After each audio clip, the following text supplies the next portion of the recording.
Bonsoir à tous, merci d'être à nouveau avec nous dans le programme du soir sur votre chaîne New World Info.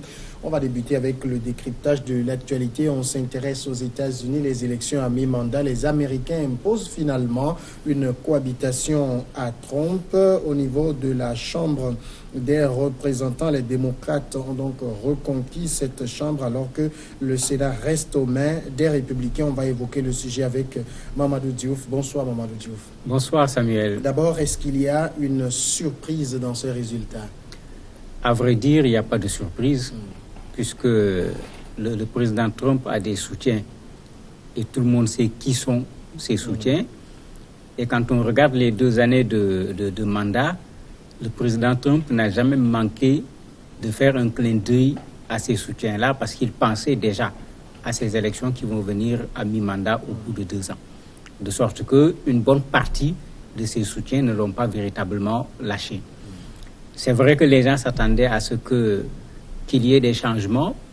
Peut-être c'est pas aller jusque là où les gens le voulaient parce que c'est juste au niveau de la Chambre des représentants que la majorité change de camp. Au niveau du Sénat, la majorité est encore du côté du président Trump. Donc, même si les gens ont de quoi entraver certaines de ses actions, avec le Sénat, il a encore une certaine marge de manœuvre. C'est pourquoi lui, il considère déjà que c'est réussi pour lui. Alors justement, Donald Trump, dans un tweet, a parlé d'une grande victoire. C'est un euphémisme ou c'est véritablement une grande victoire? Non, ce n'est pas une grande victoire. C'est lui qui avait à perdre dans ces élections. Parce qu'avant les élections, il avait la majorité dans les 2 chambres. Donc c'est lui qui devait faire un travail, d'abord pour conserver cette majorité, voire même rendre cette majorité plus confortable. Et il ne l'a pas réussi. Donc en termes d'élection, il ne faut pas qu'on se laisse prendre par Trump avec son habitude. Quand il fait ses tweets, certainement, il ne prend pas l'avis de ses conseillers en communication. Donc c'est l'interprétation du monde à la façon de Trump. Mais il ne peut pas parler de réussite parce que ces élections diminuent sa marge de manœuvre. En ce moment, je ne vois pas en quoi il a réussi avec ces élections.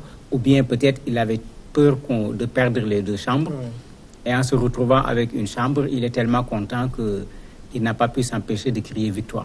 Alors, au niveau du Sénat, il gagne 2 sièges de plus. Les républicains passent de 51 à 53. On sait que c'est le Sénat qui généralement confirme toutes les nominations. Ça veut dire carrément, est-ce que le Congrès peut représenter un gros blocage? Le blocage va être possible, mais pas sur tous les points. Parce qu'avec le système démocratique américain, il y a des pouvoirs qui sont donnés au Sénat, il y a des pouvoirs qui sont donnés à la Chambre des représentants, et il y a des pouvoirs qui sont donnés aux 2 chambres qu'on réunit ensemble pour faire le Congrès. Et ça, c'est bon que les gens le comprennent, ça ne fonctionne pas comme ce que l'on voit chez nous de façon générale. De sorte qu'au niveau du Sénat, effectivement, pour ce qui est des nominations, à la limite, Trump a toujours un boulevard devant lui pour continuer à nommer presque qui il veut.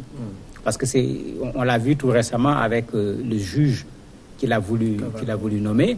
C'est au niveau du Sénat qu'on l'a entendu. Il a fallu que le Sénat donne son avis pour que la nomination puisse être acceptée.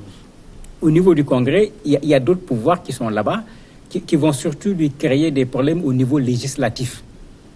Parce qu'il y a des lois qu'il veut changer. Il y a la loi Obama, ce qu'on appelle Obamacare, qu'il a tout le temps dénoncé, qu'il n'avait pas encore réussi à changer. En tout cas, pour ce mandat, il ne le changera plus. Parce que pour le changer, il a besoin de la Chambre des représentants. Et très certainement, ces gens ne lui offriront pas cette occasion. Il y a la question du budget, avec son mur entre le Mexique et les États-Unis, qu'il veut construire. Le Mexique refuse, ce qui se comprend, de financer le mur. S'il vient au niveau de la Chambre des représentants également, puisque ces gens se prononcent sur le budget, ils contrôlent également ce budget, certainement ils refuseront de financer ce mur et il va se retrouver maintenant avec des difficultés parce que ces éléments faisaient partie de ses promesses au moment de la campagne électorale. Il aura beaucoup de difficultés à les réaliser parce qu'il n'a pas la majorité au niveau de la Chambre des représentants. Alors, quand les analystes parlent d'une cohabitation imposée à Trump, où se trouve réellement la cohabitation?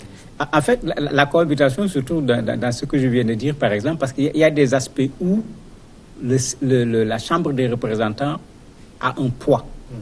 Quand on rassemble les deux chambres, par exemple, pour que le Congrès se réunisse, mais quand on vote, le problème qui va se poser, la majorité obtenue au niveau de la Chambre des représentants, puisqu'il y a 435 élus là-bas, comparé au Sénat où il y a 100 élus, s'il faut voter à la majorité, vous voyez immédiatement le résultat que ça donne. Donc, les gens vont pouvoir contrecarrer un certain nombre de choses. Quand il s'agit de décisions qui doivent passer par la Chambre des représentants, simplement, il est clair qu'avec la majorité qui est déjà là-bas, ce n'est pas évident que Trump amène une proposition et que la proposition passe comme lettre à la poste. Et il faut qu'on rappelle que Obama a vécu cette cohabitation. Bush également a vécu cette cohabitation. Il faut voir comment le président Obama a souffert avant de pouvoir faire voter cette loi qu'on appelle Obamacare sur la question de l'assurance, la couverture sanitaire, l'assurance en matière de santé.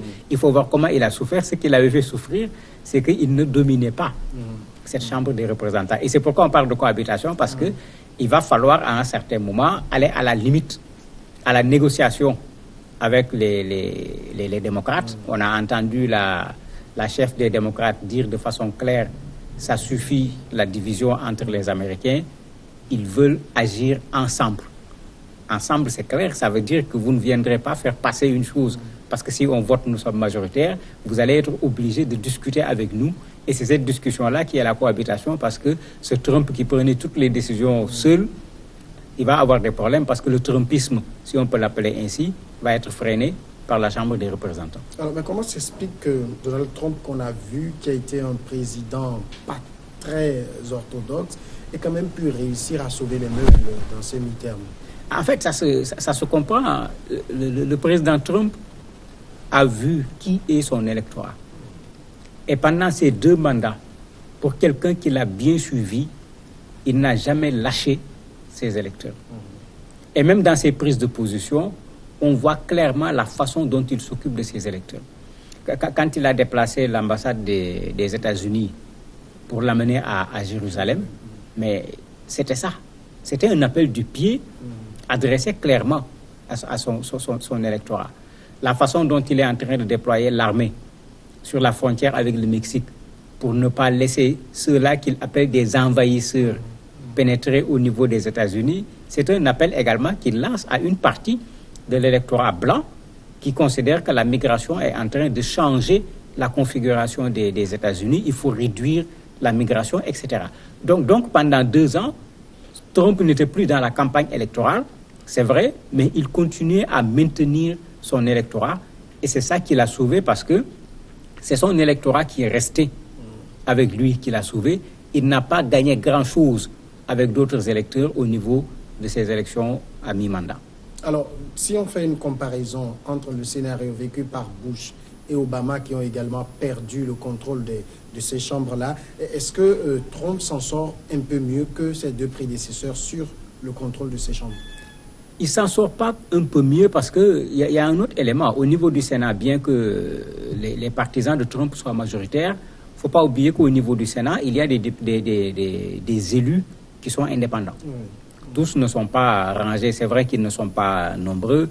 Il y a le fameux Bernie Sanders qui est là, qui est un indépendant qui a largement gagné chez lui. Mais aussi les Américains, sur des questions compliquées, à un certain moment, l'élu pense à son électorat. Dans sa prise de position, il est obligé de penser lui aussi à sa réélection, comme le président Trump est en train de le faire. Ça peut parfois amener les gens à voter et qu'on soit surpris par le vote qui est sorti au niveau du Sénat ou bien de la Chambre des représentants. De sorte que, avec l'allure que Trump a pris depuis le début de son mandat, je ne crois pas du tout qu'il va s'en sortir.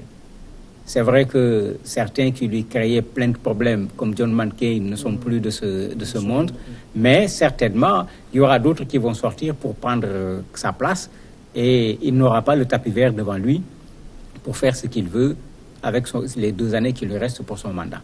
En tout cas, avec la déclaration de Nancy Pelosi qui a dit qu'il faut arrêter avec la division entre les Américains, ça veut dire qu'on n'aura pas beaucoup d'empoignades dans les chambres? Il y en aura. Elle se met dans une bonne position, c'est-à-dire que nous sommes prêts à nous occuper ensemble des États-Unis. C'est-à-dire, elle ne se met pas directement dans une position de combat, dans une position de bataille. Je trouve que c'est une très bonne communication politique qu'elle a faite après la publication des résultats. Maintenant, le problème, c'est que Trump a du mal à travailler avec ses propres conseillers, à travailler avec ses propres associés.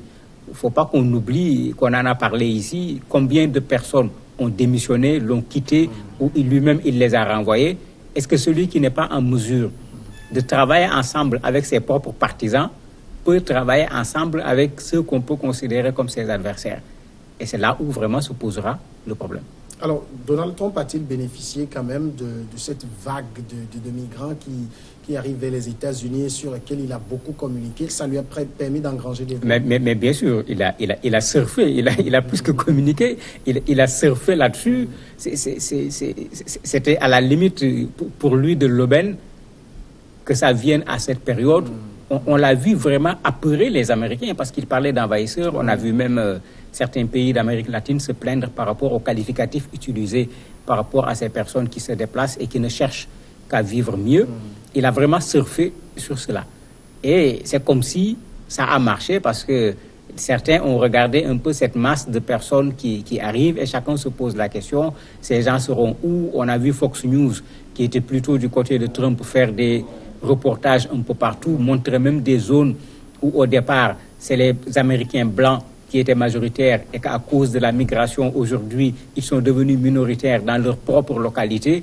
Mais il a surfé sur ça et certainement au niveau de l'électorat blanc, cela a dû jouer pour le vote en sa faveur. Alors, à quoi va ressembler le mandat de Donald Trump pour les 2 prochaines années? Difficile de le dire. La question qu'il faut se poser, c'est quelle attitude Trump va prendre. Parce qu'avec la majorité au niveau de la Chambre des représentants, ils acquièrent des pouvoirs. Parmi les pouvoirs qu'ils acquièrent, ils peuvent déclencher la procédure d'empêchement. Pour bloquer, arrêter, mettre fin au mandat du président. Il ne faut pas oublier que pendant les 2 premières années, plusieurs fois, ce débat-là est venu. Est-ce qu'on va laisser ce monsieur-là aller jusqu'au bout de son mandat? Mais qui pouvait le faire à l'époque? Personne. Aujourd'hui, le problème n'est pas totalement réglé parce que s'ils peuvent enclencher la procédure, ils ne peuvent pas seuls mener la procédure à bout. Ils vont avoir besoin du Sénat, alors que le Sénat est plutôt du côté de Trump. Ça veut dire que c'est le comportement du président lui-même qui va déterminer comment les 2 prochaines années vont se passer. En tout cas, il y a une perche qui lui est tendue par la chef des démocrates.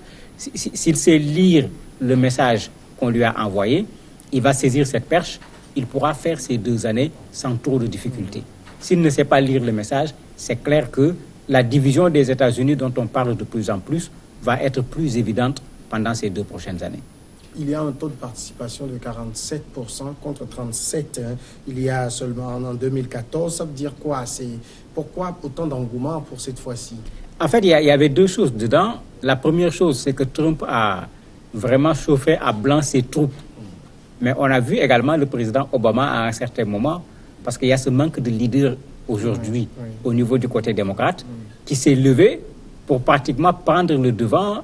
On a vu beaucoup d'artistes également se lever sans le dire clairement, mais dire aux gens, votez contre Trump sans le citer. On a vu des cinéastes, on a vu des chanteurs, etc. Beaucoup de gens se sont levés pour pousser les Américains à aller voter, comme le montrait le slogan d'Obama. Ils disent aux gens, il faut voter. Et ça a joué effectivement sur le taux de participation à ces élections. Mamadou Diouf, merci d'avoir répondu à nos questions. C'est moi qui vous remercie. On marque une pause et après on reçoit l'invité de ce soir.